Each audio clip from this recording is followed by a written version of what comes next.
15 horas, 2 minutos, 39 segundos, temperatura em Porto Alegre de 27 graus. Um levantamento recente apontou as 50 cidades mais violentas do mundo, realizado pela ONG mexicana Conselho Cidadão para a Segurança Pública e Justiça Penal. Esse levantamento concluiu que países com políticas de restrição às armas de fogo têm índices de violência maiores do que outros.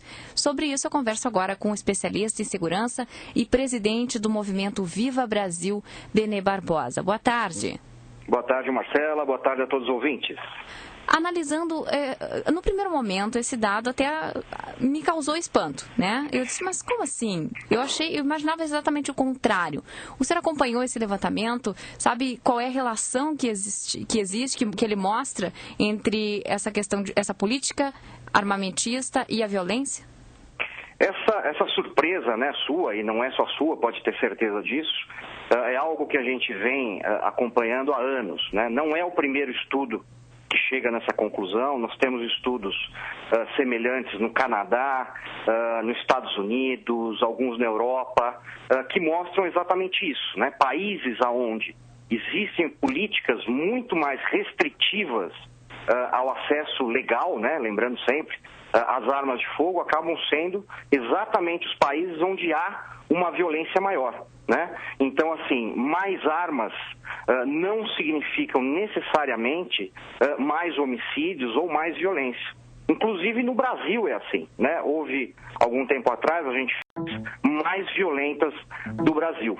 E isso tem um motivo muito simples, né? O criminoso não precisa estar autorizado para comprar uma arma de fogo. E quando você restringe o cidadão a possuir uma arma de fogo legalmente, no fundo, você acaba incentivando, você vai incentivar, né, a audácia, né, dos criminosos. Agora, no caso do México, que o país proíbe o porte de armas e mantém regras rígidas de posse de armamentos, mas tem 9 cidades na lista das mais violentas e ocupa a 2ª posição no ranking, com Acapulco, e com 142,88 mortes por 100 mil habitantes. Por que essa violência é tão grande? O senhor tem conhecimento da situação lá no México? Claro, né? E ela é muito semelhante aos problemas que a gente enfrenta aqui no Brasil, né? Onde 15 das capitais mais violentas do mundo estão, né? Principalmente na região norte e nordeste, né? O grande problema é o quê? É o crime organizado, né? É o tráfico de drogas e armas, né? E principalmente a impunidade.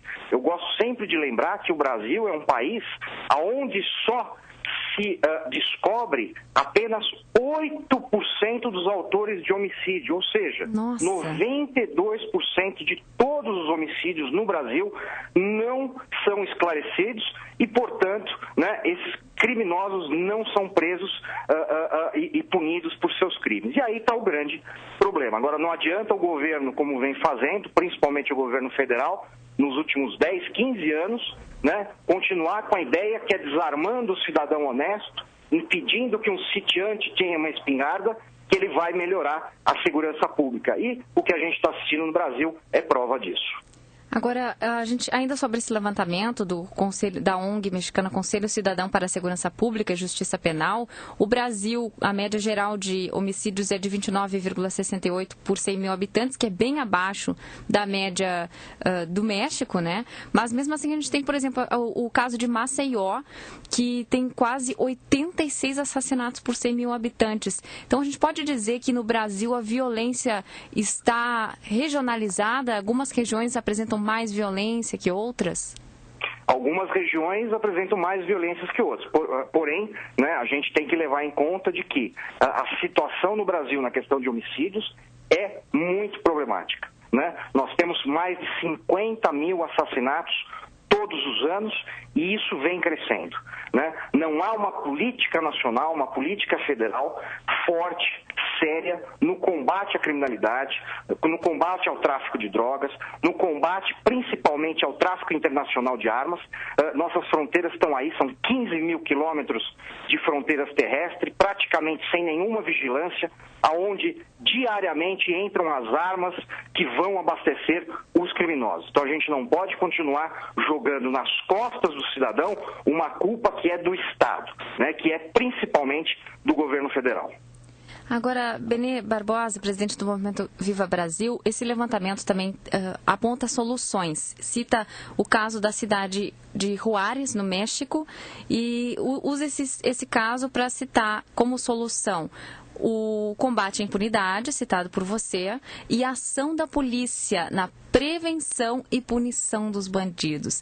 Aqui no Brasil, a gente sabe que isso também é uma questão que precisa de atenção. A ação da polícia ainda é muito controversa no Brasil, né, Benê? Nós temos sérios problemas, né? Hoje, a verdade é que o policial, né, a polícia, ele acaba enxugando o gelo.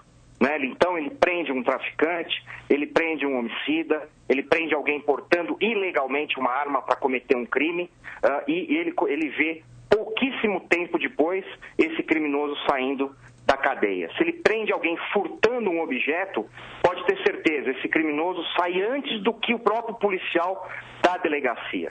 Então nós precisamos não só investir na polícia, investir na policial, mas fazer com que, com uma nova legislação, uma legislação que não desestimule o policial a trabalhar em prol da sociedade. Isso é extremamente importante a curto prazo para se diminuir o número de homicídios e a criminalidade de uma forma geral no Brasil.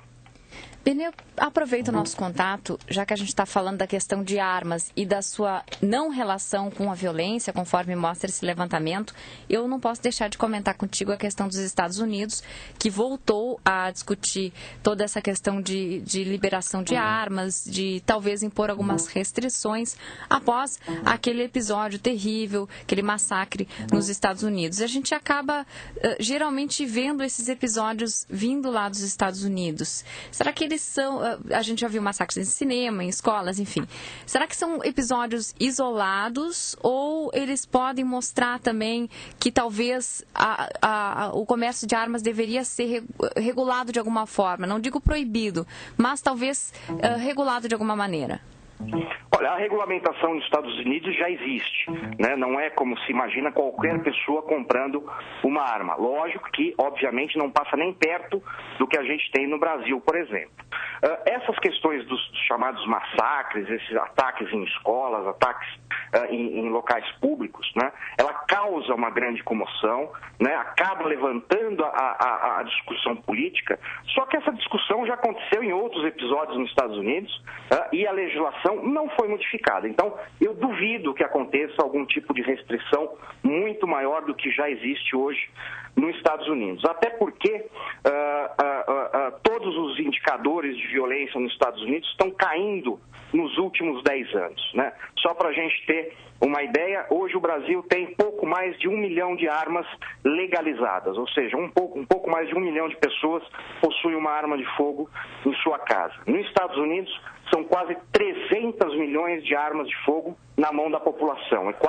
É praticamente uma arma para cada cidadão americano. E eles têm 6 vezes menos homicídios que o Brasil, né? Você vai para qualquer cidade americana, mesmo as que são consideradas violentas, e você não vai ter nenhum problema como você tem em qualquer capital brasileira, né? A Flórida, por exemplo, tem mais de 1 milhão de portes de arma, ou seja, pessoas que andam diariamente armadas pelas ruas. E a criminalidade é muito baixa, muito pequena. A questão dos massacres nos Estados Unidos está levantando uma outra questão que aparece muito pouco aqui na imprensa do Brasil, que é acabarem com as chamadas free gun zones. O que são isso? São locais onde ninguém pode ficar ou permanecer armado. Cinemas, escolas, teatros.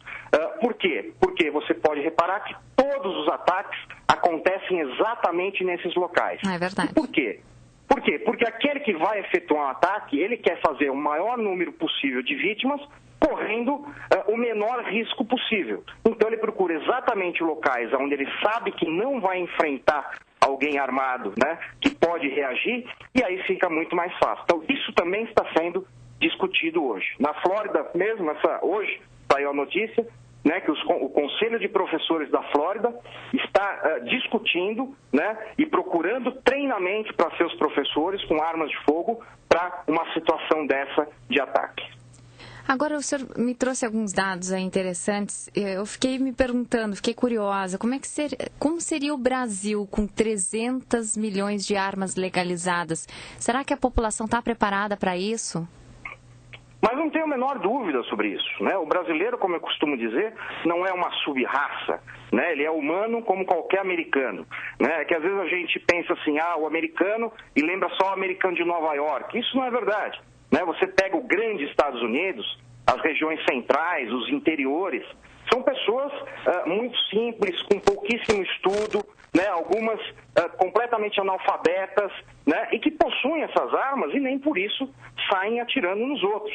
E o Rio Grande do Sul, aqui no Brasil, sempre foi exemplo disso, né? O Rio Grande do Sul sempre foi e continua sendo o estado mais armado do Brasil. E é sempre o que tem as menores taxas de homicídios.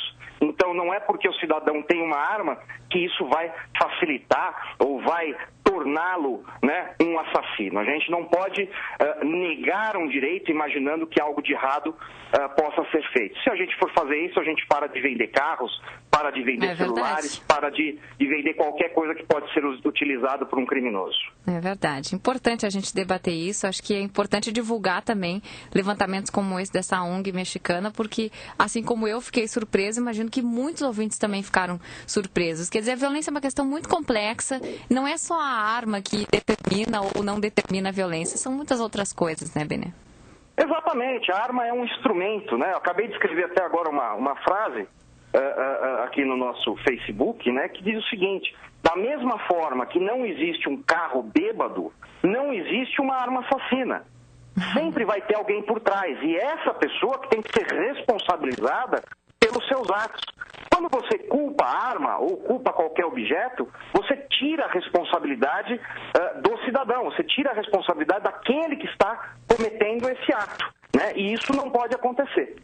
Tá certo. Muito obrigada por ter conversado conosco e contribuído para esse debate, Benê. Eu que agradeço, e quem quiser a íntegra desse estudo, ela está no nosso site, que é o www.movimentovivabrasil.com.br. Tá certo, obrigada, um abraço. Eu que agradeço essa oportunidade, um grande abraço para todos. Conversei com o especialista em segurança e presidente do Movimento Viva Brasil, Benê Barbosa, sobre esse levantamento, que para mim foi muito curioso, mostrando que os países que têm políticas anti-armas não necessariamente são os menos violentos, muito pelo contrário. O levantamento mostra que entre os mais violentos estão aqueles que combatem o comércio de armas. O sinal marcou 14 horas e 15 minutos, a temperatura aqui no centro da